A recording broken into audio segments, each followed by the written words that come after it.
Poultry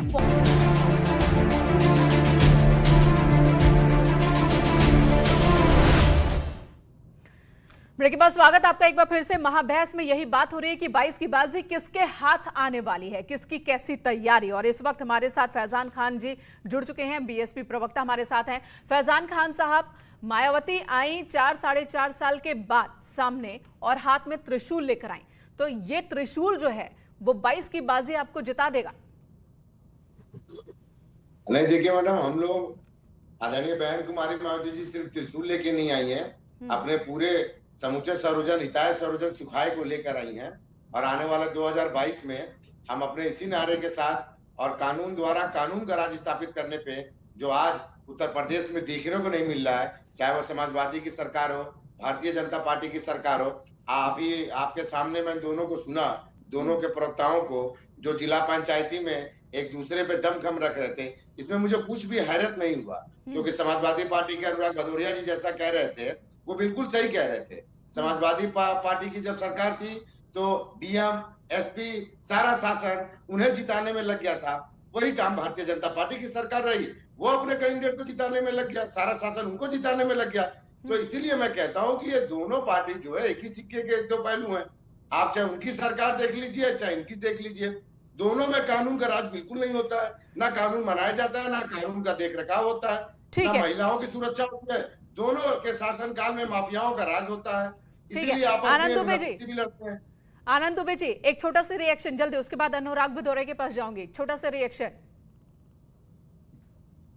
जी। देखिए, कुल मिलाकर यह है कि जिस तरह से उत्तर प्रदेश में आज सभी दलों के पास बताने के लिए कुछ नहीं है, न करने के लिए कुछ है, चाहे वो बहुजन समाज पार्टी हो या समाजवादी पार्टी हो या कांग्रेस पार्टी हो। इसीलिए इन लोगों ने अयोध्या की परिक्रमा शुरू कर दिया, भगवान श्री राम के दरबार में जाना शुरू कर दिया, जाति जमात की राजनीति शुरू कर दी है और जातियों के नाम पर गोष्ठी करना शुरू कर दिया है। तो ऐसे इच्छाधारी हिंदुओं को, ये एक्सीडेंटल हिंदू तो है ही, इच्छाधारी हिंदू हैं जो चुनाव के वक्त हिंदू हो जाते हैं और चुनाव खत्म होते ही फिर अपने मूल रूप में वापस आ जाते हैं और फिर नमाज पढ़ने लगते हैं। ये देखिए, अजमेर की खबर है जहां पर ख्वाजा साहब की छठी पर उमड़ी भीड़ और गणपति विसर्जन घर में करें, ये अजमेर में है, ये राजस्थान सरकार का ऑर्डर है, ये इनका असली चेहरा है। सवाल का जवाब नहीं देते हैं। ठीक है अनुराग जी, आखिरी कमेंट आपसे। जब आपसे सवाल किया जाता है तो आप सीधे किसी न किसी पार्टी से सवाल करने वाले को जोड़ देते हैं। अगर आप मेहमान बनकर आए तो जाहिर सी बात है डिबेट पर सवाल ही होंगे आपसे और आपसे आपके ही सवाल होंगे। अब बीजेपी ने क्या किया ये सवाल तो आपसे होगा नहीं। डीएम और ईवीएम की जो आपने बात कही, पॉलिटिक्स में हर एक बयान का मतलब होता है, मायने होता है, उसका असर होता है। जाहिर सी बात है, इतने परिपक्व तो आप हैं, आपकी पार्टी है।